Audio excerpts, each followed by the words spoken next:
Welcome to Man in America, a voice of reason in a world gone mad. I'm your host, Seth Holhouse. Right now, something absolutely significant and wild is happening in the precious metals market. Silver has gone through the moon in the past couple of days, the past couple of weeks. We're seeing something very significant happen.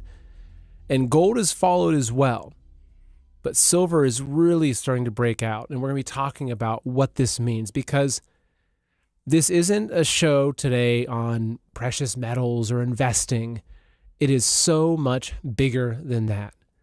Because in my quest to understand what the heck happened to this world, why is it in this country of America, I look around and I see so many things just not working right, so much suffering, so much fighting, so much distraction.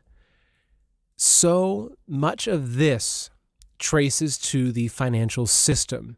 And as you try to understand and peel back the onion of the layers of control, you come to a place where you see that money in the financial system, in a fake, controlled financial system, that whole thing is one of the most powerful tools that the elites, the cabal, whatever you want to call them, it's one of the most powerful tools that they have to control our society. And when you understand that, and then you then start to understand the relationship of precious metals and that financial system that is a tool, a weapon to enslave the entire world in this debt-based financial system, you understand that precious metals are key to this entire system, and that what's happening right now with the breakout of these prices, with the change in the gold to silver ratio, that what's happening is signaling a massive, massive change in this financial system and in the system that is being used to control us. It's a capital rotation event. There's so much more than that, which I'll be getting into all of this and more on today's show. Before we jump in, though, a few quick notes. First off, thank you for coming and watching. If you're watching on Rumble, thank you for supporting a free speech platform. Make sure you hit that thumbs up button. Make sure you're following the channel. If you're watching on YouTube, which with this video will go on YouTube because I'm not talking about medical or those kinds of things that YouTube censors heavily, please go watch on Rumble instead. YouTube is such a controlled system. By using YouTube, you're feeding the beast system. So please go watch on Rumble or Band.video or BitChute. YouTube it's bad news. It's very bad news. Also, reminder that every show that I do is done as a podcast as well. So if you want to listen instead of watch, just go to your favorite podcast app and search for Man in America and look for the smiling guy with a beard and click subscribe on there. All right, so let's go ahead and just dive into today's show. I don't have any guests today. It's just me talking about this. Now, I've been talking about precious metals since early on in the Man in America show. And not only do I like them, like I love the feeling of holding a nice solid 10-ounce bar of silver. But to me, it is a much bigger thing. It's not just about, again, like I mentioned, it's not just about investing or precious metals. This right here, understanding this metal right here, if you understand this metal through the lens of the global financial slave system that we live in, you understand how significant this right here, and pull up this chart for you. You understand how significant this chart is right here. So this is the silver price as of yesterday. I'm recording this on Saturday, December 27th. This is December 26th, day after Christmas. In that one day, silver went up. Actually, that's showing me the 6 month. In one day, silver went up over 11%. It is now close to $80 an ounce according to the COMEX pricing, which I'll be getting into COMEX, the Shanghai Metals Exchange, and a few of these things. I'll be explaining some of the information behind this to help give you context to understand what's happening. But looking at this chart right here, this is wild. Silver at $80 an ounce. I remember when silver started really breaking out, when silver had crossed 50 only a few months ago. I mean, let's look at 1 year, okay? So let's look at this 1 year chart. I remember when silver crossed 50, right around, gosh, that was only in October. That was such a big deal for silver to cross 50. And then if you remember, it pulled back after that. It got down to say 47, 46, and a lot of people started feeling nervous. Even my mom actually, who has followed my advice consistently on precious metals, and she's been slowly just buying a little bit here, a little bit there, but she's been buying silver since $22 an ounce. And when it crossed 50, I think it was at 54, she bought a good chunk of silver on my advice, and it then dropped a couple of days after that down to say 47, 48, and I felt, okay, did I give her bad advice? I said no, because this isn't like the last time it hit 50 when it came straight back down. This is different. What's going on here? This is the system itself that's changing. The mechanisms of the price control are breaking. And so even though it felt like, oh my gosh, she paid so much at $54 an ounce, it's not doubled then since then, but it's gone up significantly since then, up to $80 an ounce. That's a huge gain. Now, this is a good thing, but it's also a scary thing, because this shows you a lot more of what's happening. So I want to first start looking at the silver manipulation, the paper market.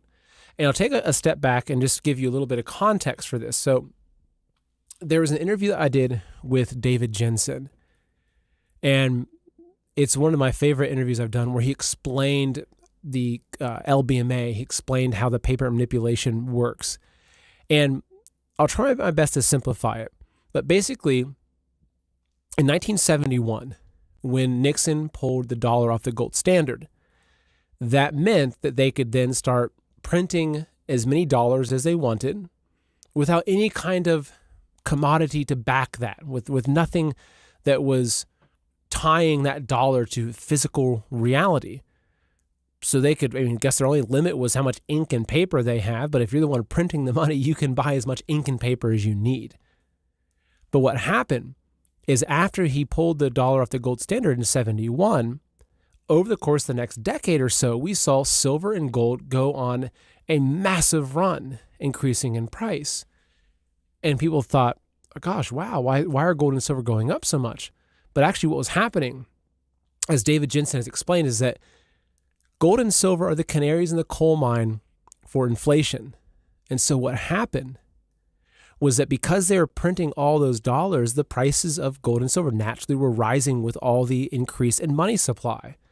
And people realized, like, oh, the metal's going up. It's a reflection of overprinting. It's actually the dollar that's being devalued. It's the dollar going down. But they had to hide that. So in the 80s, they created something called the LBMA, the London Bullion Market Association, which was handed over to the Bank of England, which is the Rothschilds in essence. And that is where they introduced the paper contracts. Okay, so basically meaning that instead of this, say you think you own this $10 or say this 10 ounce bar of silver, instead they're going to say, you know what? No, here's a contract. Here's a contract saying that you own this bar of silver. But for every single bar of silver, they might sell 100 contracts. So this is their way of artificially increasing the supply of silver without actually having to increase the physical supply of silver. Right? You're getting into derivatives here. You're betting on a bet on a bet on a bet. You're trading on the kind of multiples of something. And so right now, the current paper to silver ratio, actually, I'll bring it up. Let me bring up, I think it's a US debt clock. Let's check it out real quick. So on here, there's a lot of good information here, but if you scroll over to this side here, you can see right here, see that in the middle, paper to silver ratio now, paper to gold ratio now. This is showing roughly how many paper ounces there are for every one physical ounce. So this is how much they've inflated the supply of silver, so that every single physical ounce has 356 paper ounces. And this is how they have created a mechanism to suppress the price of gold and silver. Now, I want to jump into an article here that explains this, or not actually, sorry, not an article, it's a post here. I've got some really good information, a lot of stuff I've found over on Twitter, which I don't like calling it X. It's called Twitter in my mind. X is, I think it's some sort of transhumanist agenda to get us to call things letters and numbers. Anyway, it's a different thing. Okay. Anyway, this guy's explaining what's happening. He says the backbone of the paper-silver system is breaking in real time. For years, silver prices were controlled not by who owned the metal, but who could borrow it. Here's how it normally works in simple terms. Banks don't need to own silver to sell it. They lease silver from large holders, vaults, institutions. They sell paper contracts against it and promise to return the metal later. As long as metal can be borrowed and rolled over, paper supply looks endless and prices stay calm. So this is the fundamental of their system. It's the whole thing. It's a Ponzi scheme, right? It is an absolute Ponzi scheme that is just lies and smoke and mirrors that they've used, but this Ponzi scheme is actually breaking now. As long as metal can be borrowed and rolled over, paper supply looks endless and prices stay calm. That system depends on one thing: metal owners being willing to lend. Now that's changing. When silver owners refuse to lease, even when offered higher interest, they're saying something very important. I don't trust that I'll easily get this metal back later. So this is key, is that the paper system is built off of, in many ways, the lending, the leasing of silver. So say that, I own this $10 bar of silver and I have it in a bullion bank. I say I'm a bullion bank and I have my 10-ounce bar of silver.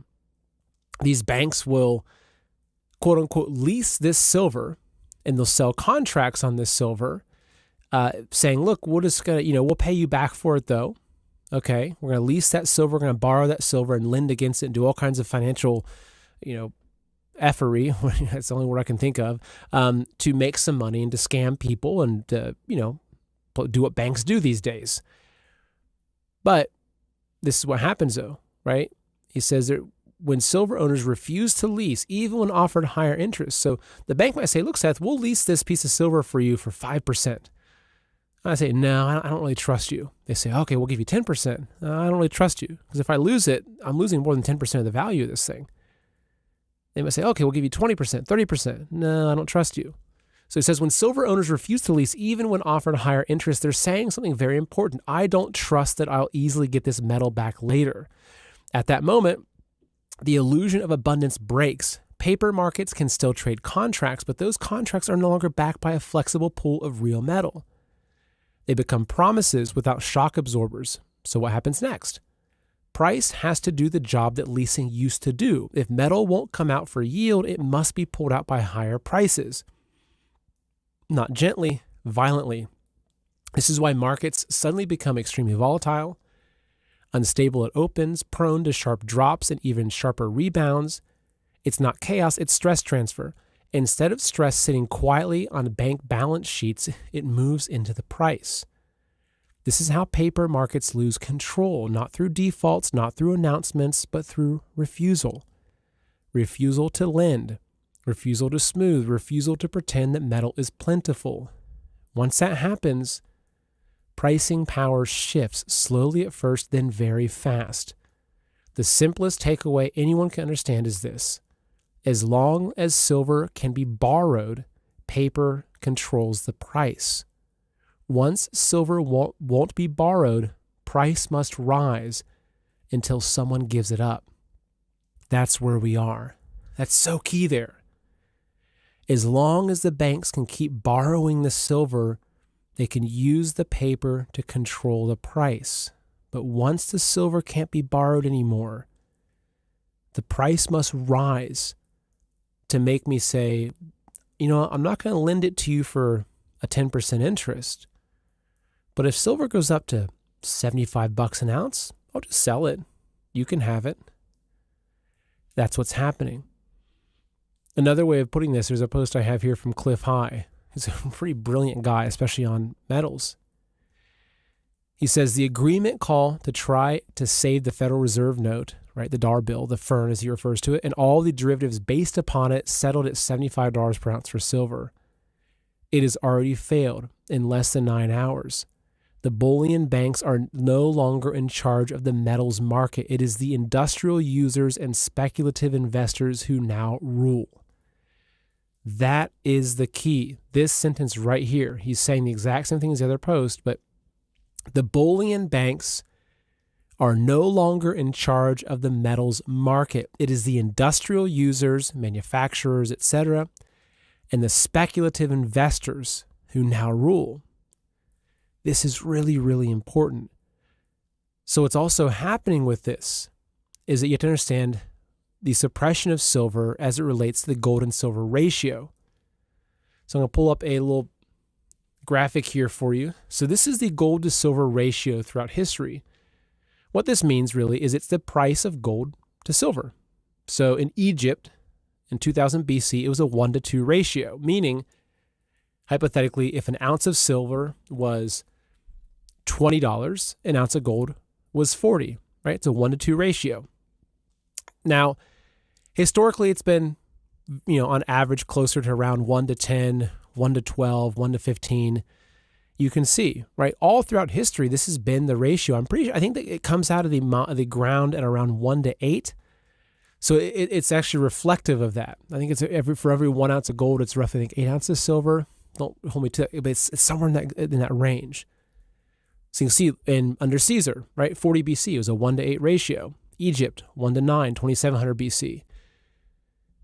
So what's happening, though, is you have all this going up.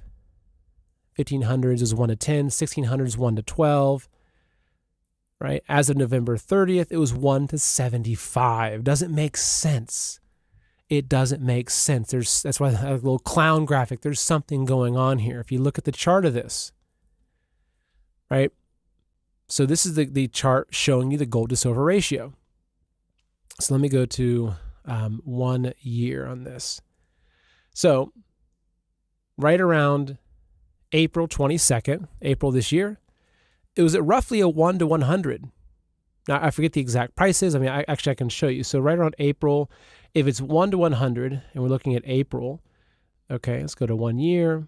So April, I think it was around $30. Yeah, right. So it was around $30 an ounce for silver, and it was roughly $3,000 an ounce for gold. So 1-to-100. But this is what's happening. That's breaking. So let's look where it's at. So okay, again, at April, 1-to-100. Let's look at what we've done in the last 6 months. Okay, so 6 months ago it was 1-to-90. Look at this sharp decline here. Okay, we're now dropping down to about 1-to-57. This is really significant. The fact that this ratio is changing, this is key. A lot of people have been talking about this. This is why, for the past couple of years, if anyone has ever asked me, Seth, do you recommend gold or silver? I've almost always said silver, silver, silver, silver. And I own gold, but I also, my portfolio is much more leveraged, or much more, not leveraged, but much more in silver. Why? Because one thing, looking at the ratios of gold to silver has a lot more room to move. So if gold doubles in price, silver can quadruple in price or go 10 times the price and still not be breaking the proper ratio for gold to silver. So right now with gold at nearing 5,000 an ounce, if it was a 1-to-10 ratio, that means that silver should be at 500 an ounce. This is why a lot of experts are saying that silver should be at 500 an ounce. Cliff High has famously said over and over again, 600 an ounce. A lot of people that really understand the system are saying that silver should be 500, 600, even $1,000 an ounce. People are saying that gold will get to 10,000 an ounce and silver will be 1,000 an ounce. And I happen to agree. And when you see this happening, you can make sense of it. But what's happening though, this isn't just this big change. It's not just that the paper market is breaking because people are losing confidence and they're saying, look, I would rather hold this in my hand than trust that you're going to deliver. Because if you remember early this year, again, early 2025, there was a time period when the bullion banks in London were taking weeks to deliver, and there was a lot of speculation of were they running out of metal, because it used to be if you had your paper certificate and you went to the bullion bank and you said, hey, I want my metal, it might take you a couple of days, but all of a sudden it's taking 4 weeks or 6 weeks or 8 weeks. And people are saying, why is it taking so long? Are the bullion banks running out of the metal? Well, I think what we're seeing is that that's probably what was happening. But there's a much bigger thing that's going on here. And it has to do with China. So I've got another really good post to read here over on Twitter from Terrell Miles. I'm going to read this. This is very important. Pull it up for you.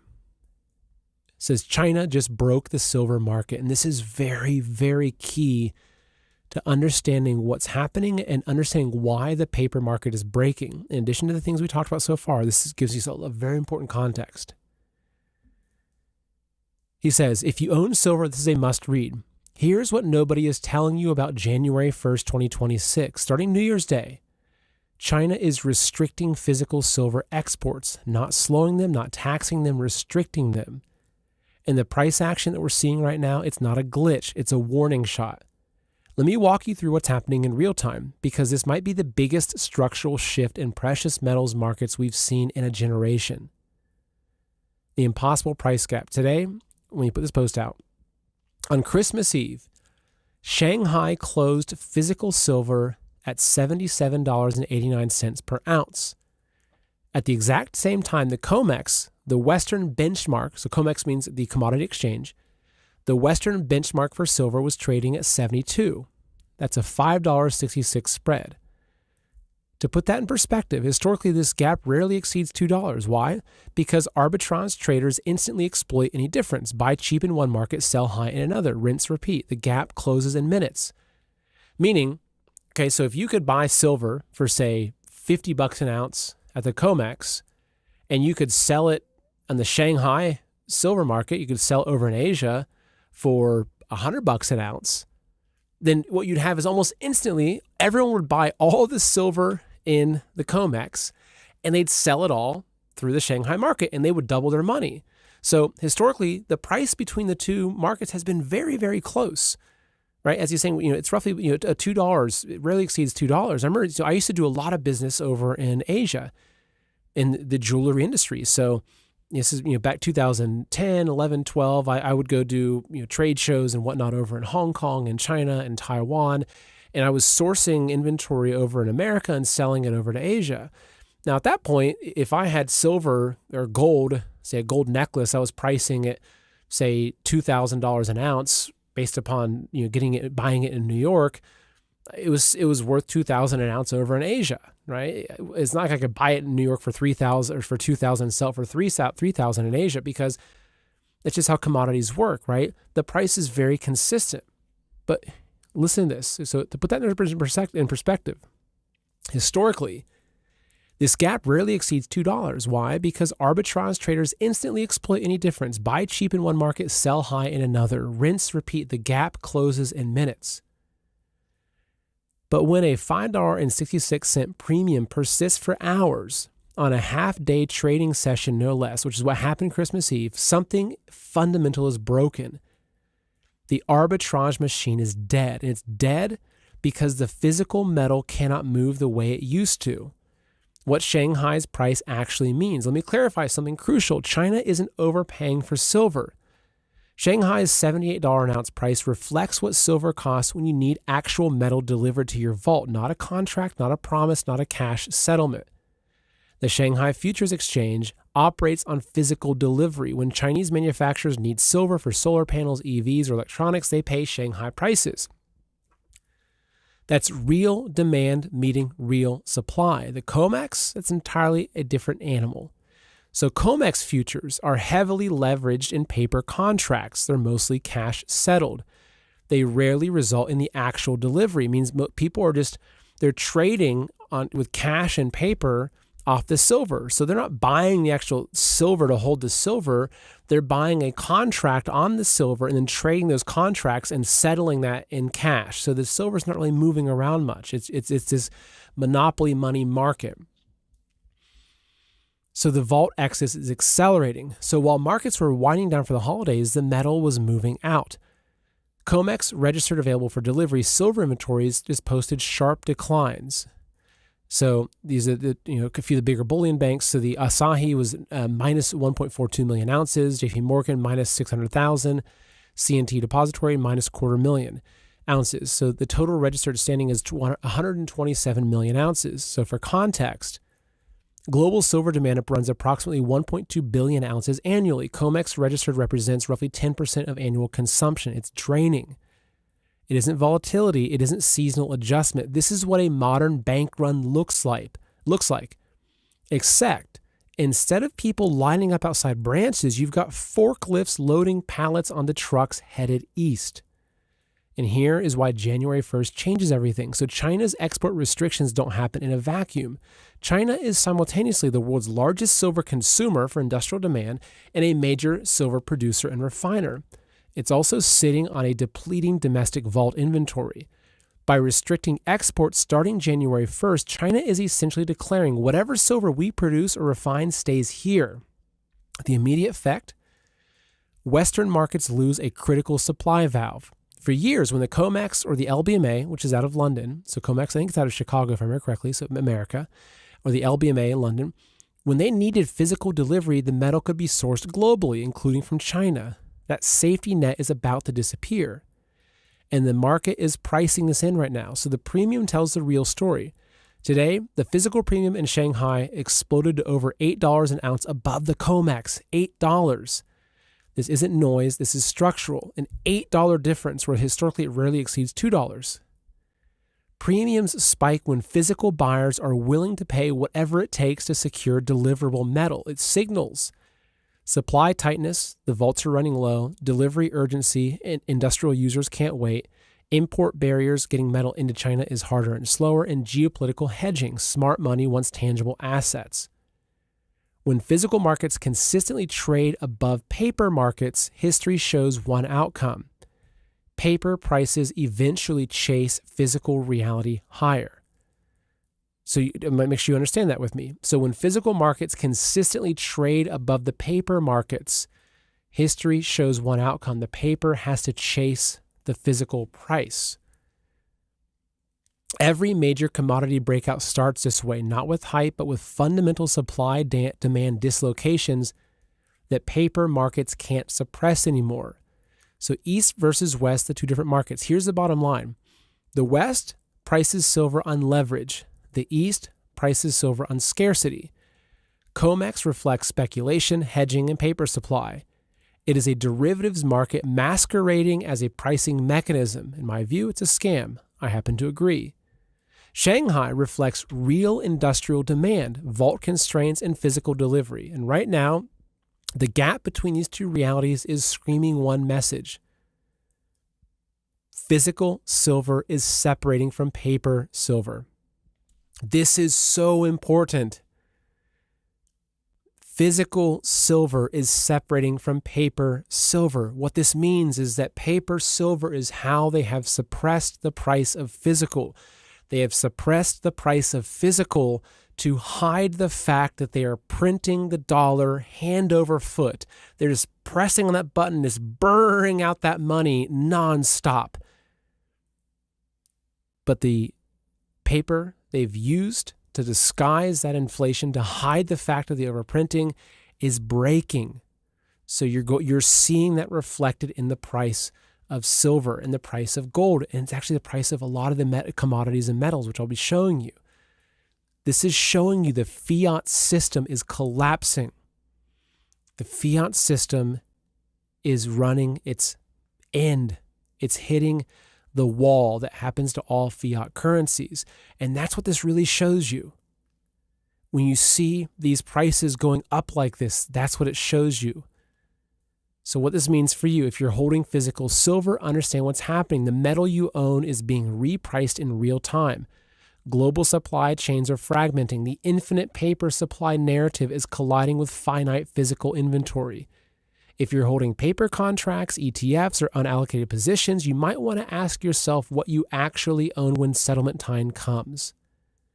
Because when Shanghai is paying 78 and the COMEX is printing 72, one of these prices is outright lying. And it's not the one backed by forklifts moving 1,000-ounce bars out of the vaults, which is what we're seeing over and over again out of China. The breakout is starting. This isn't the end of silver's move. This is how breakouts begin. Not with headlines, not with retail FOMO, fear of missing out. with structural breaks in the plumbing of global markets, with premiums that shouldn't exist, with vault inventories that can't be replaced. China's export restrictions go live in 8 days. The market is already reacting. The question isn't whether silver is going higher. The question is whether you're positioned for what happens when paper markets finally admit what physical markets already know. There isn't enough metal to go around. Know what you hold. So I'm going to bring up another post here. Okay? What does it mean when all these metals are going up like this?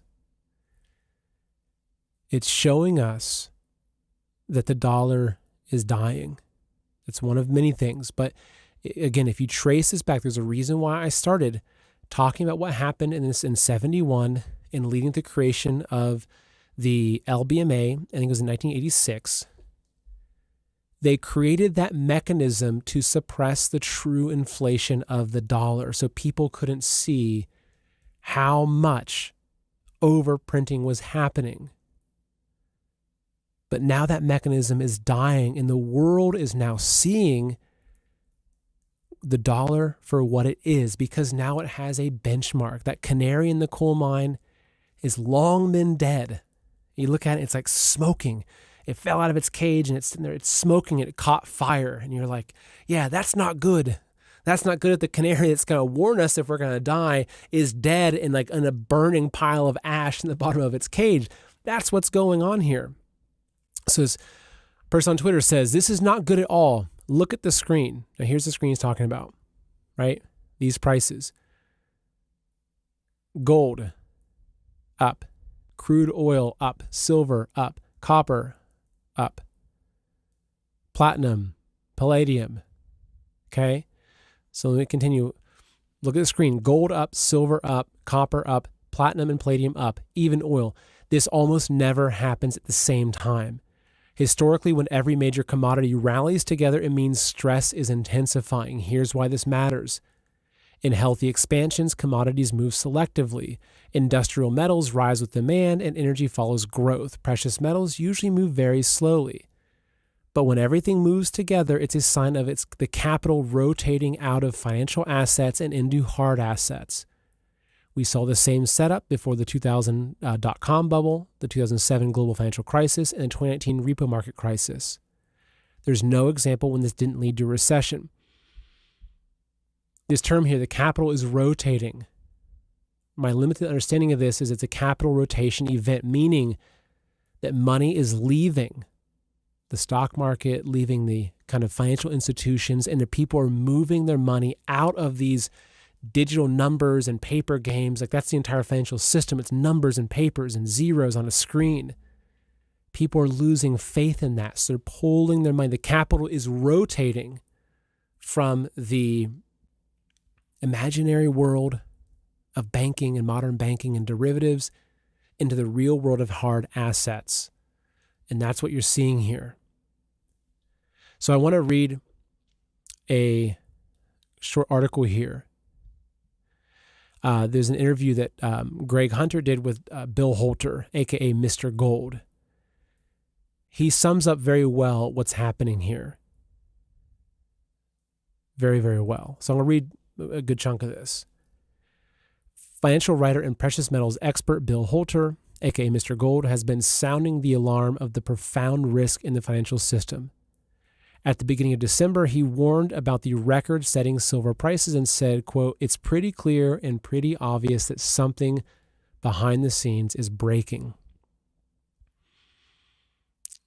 Whatever is breaking, he says, what is breaking is the extremely leveraged futures markets with not enough physical silver to deliver. Fast forward to the end of the month, and new record highs in gold and silver are happening every day. Mr. Gold says, quote, "They're gobbling up all the supply available because they understand this is the end of the fiat currency experiment that started August 15th of 1971. Fiats are collapsing.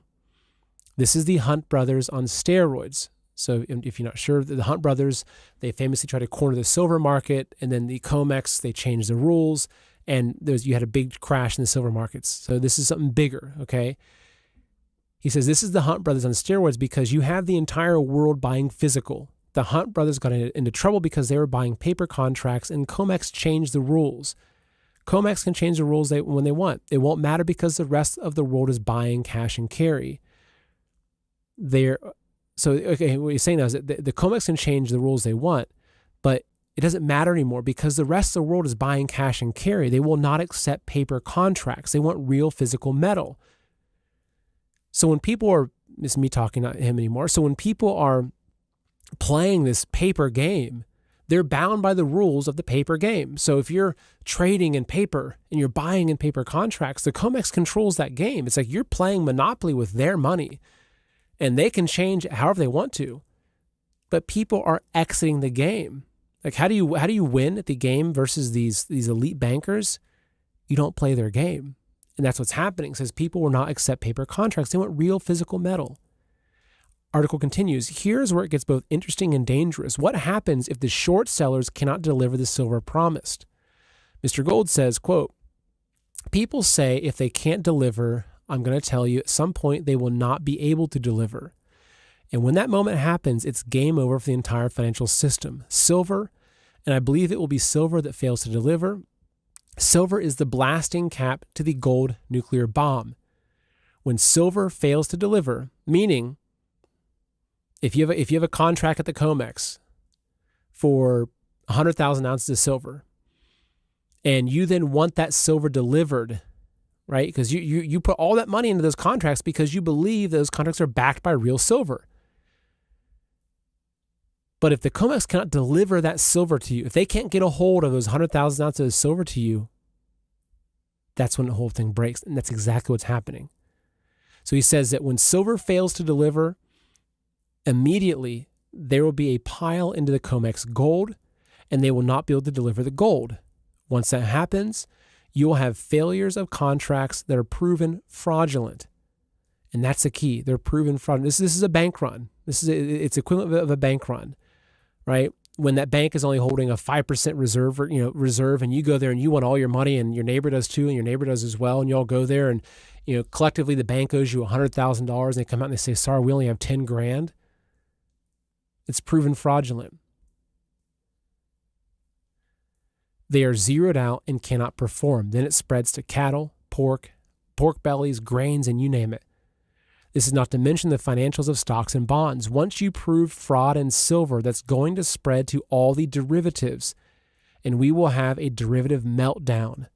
The world wants gold and silver because those are the only two monies that cannot default. This is key, is that the paper game they're playing with silver is not just silver. They're doing it on, as you mentioned, cattle, pork bellies, grains, you name it. This is why the derivatives market is it's hundreds of trillions. Like literally, the derivatives market, I think it's, last I checked, it was 300 trillion or something insane like that, maybe even more. So again, once you prove the fraud in silver, that's going to spread to all other derivatives, and we will have a derivative meltdown.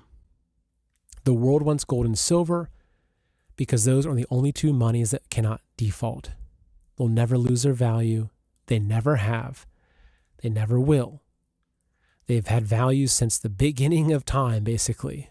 5,000 years, they were still treated as money. What you're seeing in the gold and silver markets now is far from a top. This is just getting started. He says, these contracts are a zero-sum game. There's a winner and a loser. If the loser loses so big, they go belly up, then the winner becomes a loser because they can't get paid. That's the problem. When this actually hits and there's a failure to deliver, gold and silver will be wiped off the shelves and there will be none to be bought. This will be a run for safety, and fear is the greatest emotion there is. Fear is a far greater emotion than greed. This is going to turn into a reverse bank run into gold and silver because they cannot default in a world that's defaulting. What you're witnessing is the end of trust. When you have the end of trust, the confidence breaks and credit is forthcoming only when there is trust. Once confidence breaks, the credit markets will begin to seize up. When credit stops, it's game over. You will see markets, institutions, and stores shutter. Holder says that he says you should be self-sufficient for a while when the system shuts down. Storing up food and water is a good place to start. I couldn't agree more. In closing, Holder says, this is the finale of the great financial reset. Make no mistake, what you're watching is the world resetting before your very eyes. And this is exactly why paying attention to what's happening with precious metals is so important. Because that system is collapsing.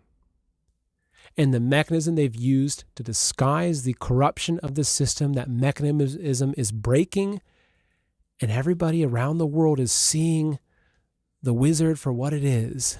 Oz is not some great and powerful thing. It's this old, frail man behind a curtain using magic and manipulation and sleight of hand to maintain control. And that curtain is being pulled back. And people are seeing it for what it is. And so, again, this is why for me personally, I don't have a bunch of money sitting in the stock market and bonds, any of that. I look at, this is the real store of value. If I have a little extra money, I'm buying 100 ounces of silver or 30 ounces of silver or 5 ounces of silver, right? If that time comes, I don't want to have money sitting in the financial system because that system is failing and the wheels are coming off. And so there's a question of like, what do the prices go to? And this is a question that I've pondered a lot. I've asked a lot of smart people like Martin Armstrong or David Jensen, Cliff High. I think I've even asked him that. And the most consistent answer I've gotten is the price goes to unobtainium. The price goes to something you can't even obtain anymore because it becomes so valuable. But it's not just because it becomes so valuable, it's because everything else loses value. And that's what happens when the dollar, when the markets, when these financial systems, all these numbers and zeros on digital screens, when those are revealed for what they are as a Ponzi scheme, a monopoly money fiat Ponzi scheme that's been used to enslave mankind with debt and credit and interest rates, when that whole system starts breaking apart, people will be fleeing into hard assets, which is why it's not just silver and gold, it's land, it's food, it's the things that actually have real value. And this is what's happening. This is the silver lining, pardon the pun, is that the world is going back to truth. And I really believe this. I really believe that these elite bankers, they wanted to use this reset to usher us into digital currency, but I don't think that's going to work. Their system's not ready yet, and people are seeing through it. People don't trust it anymore. They don't trust those systems anymore. Yes, some people do, and they'll go along with it, and they'll walk right into the doors of the slaughterhouse. But for a lot of the people, especially those of you that are watching this show, you see that there's just some tired old man, decrepit old man behind the curtain, pretending to be Oz, the great and powerful wizard. And it's a bunch of scummy old men. That's what's going on here. And so this is why a lot of people are returning back to what's real, which is amazing, right? We're exiting the education system. We're returning to homeschooling. We're exiting the fake pharmaceutical system, the pharmaceutical industrial complex, and we're actually returning into natural healing and holistic healing. Like, people are leaving these fake institutions that they've built to control us, and they're seeking and they're returning to what is real. And I think that returning back to a society governed by gold and silver, I'm not a crypto guy. I think crypto is a psyop that's being used to pull us into getting us ready for a digital currency system. I think that Bitcoin has very nefarious origins. So that's not my thing. Sorry if I offend you, but I don't want to have my money stored in some digital wallet. What happens if the grid goes down? What happens if I can't access it because of social credit scores? I can't even access my Bitcoin wallet. I don't trust that. Like, if I have to, I will take this 10-ounce bar of silver and I will go bury it in the woods behind my house under some tree that only I know where it's at. That's what gives me security, right? Not some complex blockchain key. Like, I don't trust that stuff. Call me old school. I just don't trust it.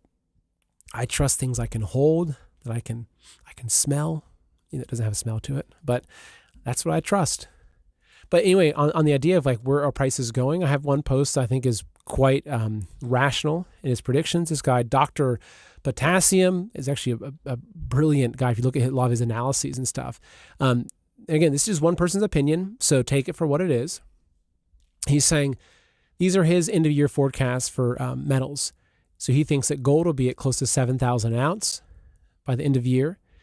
He thinks silver will be at 159 an ounce with a gold to silver ratio of roughly 43. 43 to 15, he says there. Platinum, he thinks, is between 5,000 and 7,000 an ounce, and palladium between 4,000 and 6,000 an ounce. He says by the end of 2026, gold will have risen to at least another 53% to $6,889 an ounce. This rise will be driven by central banks around the world continuing to trade USD for gold as the international reserve asset of choice. He says based on its ongoing trajectory, the gold to silver ratio will be approximately 43.15 at that time. Silver, therefore, will be roughly 159 an ounce. This may be too conservative for silver, but I will stick to it based on the math for the sake of the argument until proven otherwise. And I happen to agree. I mean, look, again, I'll remind you, this is not financial advice. Do your own research. I'm not trying to convince you of anything. I'm just sharing my own opinion, the same opinion that I will share with my closest friends and family. He's saying silver could be at 159 an ounce by the end of next year. I mean, honestly, it could be at 200 an ounce. It could be at 300 an ounce. It could be at 500 an ounce in a couple of years. And it's, I mean, if someone in, say, mid-year, let's go back to our silver price. If someone in, let's just say 6 months ago, say in June when silver was at $36 an ounce, if you told me silver was going to be at $80 an ounce by the end of the year, it would have seemed really extreme. Like, oh man, that's too much. But maybe it's possible. So that's just where we are. So I mean, yeah, it could be, I think by the end of next year, silver could be at $150, $200 an ounce easily. And I've explained the reasons why. It's like, why? Well, because the system that has been suppressing the price is breaking and people are demanding physical, not to mention all the increase in the industrial demand for AI data centers and solar, electric car batteries. You know, I think Samsung has a new silver battery that's coming out. The industrial demand for silver is just going through the roof. And at the same time, people are no longer trusting the paper contracts. They're wanting physical. So everything is pointing to the fact that it's going to keep going up. He also gets into the gold and platinum ratio, the platinum to silver ratio, et cetera. But anyway, I genuinely think that this guy has pretty reasonable conservative price estimates. I think that gold could go up much higher than that. Yeah, I think that we could see gold at 7,000, 8,000, 9,000 an ounce, maybe even 10,000 an ounce. Mate with silver, maybe we could get to that 1 to 20 ratio with say silver at say $200 an ounce, and was it silver 200 ounce? Was it anyway? I'm not going to try to do that math quickly on the fly here, but anyway, I happen to agree with this. So this is what's going on. This is why this is so significant, this information. The system is changing. And as we're heading in next year, and it's kind of wild because I just bought some more silver a couple of days ago, and I think I got it at $71 an ounce. Not a whole lot, but I was thinking, am I just crazy? Like, I go through these thought processes. Am I crazy to buy it at $71 an ounce? I thought, no, my gut tells me it's going to keep going up. I don't think I'm crazy. It's going to keep going up. And here we are only a couple of days later. It's at close to $80 an ounce. It's already up at 10% in a couple of days. And I think it's going to, and the thing is even if it's at $80 an ounce, I'm going to keep buying it. Not in huge amounts, as I can. I'll keep buying it. So, I hear some people saying in the comments, and I want to acknowledge this, that look, for a lot of people, even buying 3 ounces of silver in a month is difficult. And I don't want to imply to anybody that if you can't afford to buy precious metals that you're screwed. No, that's absolutely not it. I think that there's a lot of things that you can do, and maybe you have a couple of ounces and that's it. I can tell you that even if you own, say, even 5 ounces of silver, that could be a lifeboat to you, honestly. So don't feel downtrodden. Don't feel like that because you can't build a huge portfolio in precious metals that you're kind of screwed. Absolutely not. Not to mention, I just believe that at the end of the day, what allows us to get through to the future, what allows us to get through difficult times, is not how many assets that we have. If that was what was driving it, then the elites would always be the ones that survive. I think that our greatest asset is virtue and faith. I honestly believe that. I really believe that. I think that is the most important asset you could possibly own, is a heart of gold. and a heart that is just full of faith and a life of seeking virtue. Because I believe that that's the time that we're in now, where we are going to experience some difficulties ahead. I think that the bad people, regardless of how wealthy they are, will be met with retribution for their actions, and the good people likewise. So I don't want to, discourage those of you out there that are struggling to get by and find this to be something depressing. Because look, I've been there at different stages in my life, and again, even if your goal is to have 5 or 10 ounces of silver put away over the next couple of months or so, it's a great goal. And the reality is that most Americans don't even own silver. So if you own even 10 ounces, you're already in a small population of the Americans.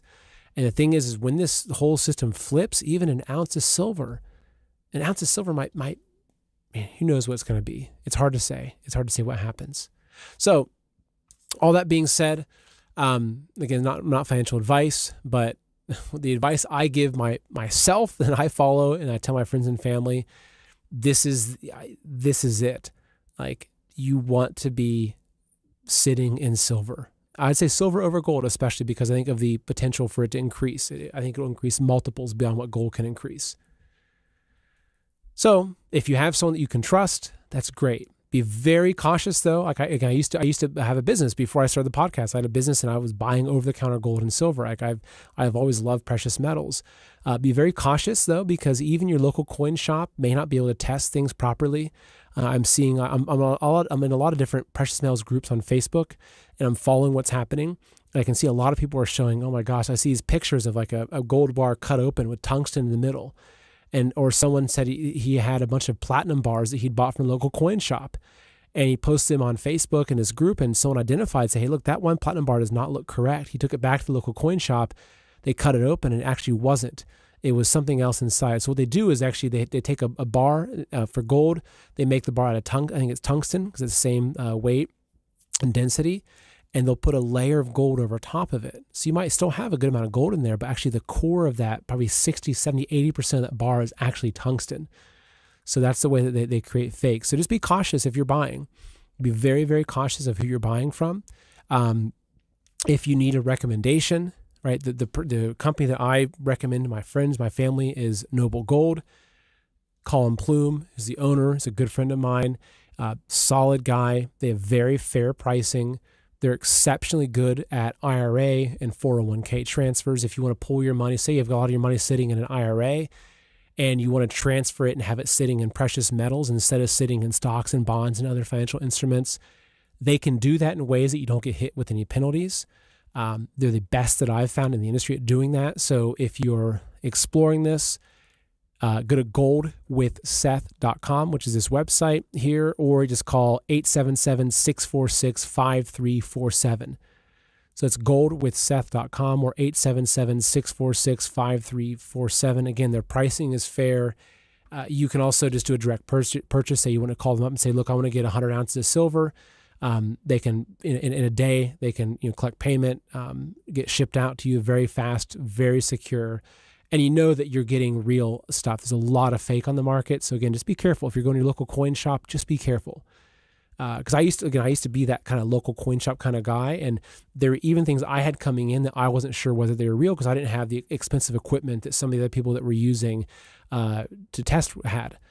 And sometimes the customer wouldn't allow me to cut the piece of gold in half to see if it's gold on the inside. So it's kind of tricky. So just make sure you're buying from someone that you trust. The links for Noble Gold I'll put into the show description. That we had the phone number and the website there. But I'm excited personally because I'm looking at this thing. I think I can see what's happening, and this is a way for me of trying to secure my wealth for my family, so I have something to pass on to my kids. And that's what I view this as. I look at it as it's like the ultimate savings account. It's also good because when if I get some extra money in a month and I put it into a little bit of silver, I don't spend it. Right? I just leave it sitting there. So it's a great way of me saving and squirreling away my nuts for winter. So that's it. Thank you so much for joining me today. We've got some really exciting things happening in the new year. I can't wait to tell you about. some really exciting things. We're launching our community. I've got the book that we're still doing. We're doing some big updates to Man in America. So I'll be telling you about those things as we get into the new year. So I appreciate with your patience on these things. I know I've been slow on rolling some stuff out, like the community and the book, and I've had three deaths in the family. Gosh, my dad passed in November. My uncle passed, his brother, a few weeks later. My grandfather passed like 4 weeks before, and it's just been very tumultuous. So I'm looking forward to next year and just being really settled and focused. So thank you again for watching the show. Thank you for supporting. If you enjoyed this, please share the content, send it to your friends and family. And I try to approach this in a way that it's easy. I try to make these complex ideas like the precious metals markets and the global financial system, I try my best to break them down in ways that my simple mind can understand them. So hopefully that it's easy for you to understand as well. And again, thank you. Thank you so much for just being along with me on this journey. I'm very excited for the year ahead. Merry Christmas to you. Happy New Year. I'll still have another show or two coming up before the New Year hits, but yeah, just thank you. There's a lot going on, and I'm actually really, really optimistic and excited about 2026. So look forward to walking through it with you. All right, take care.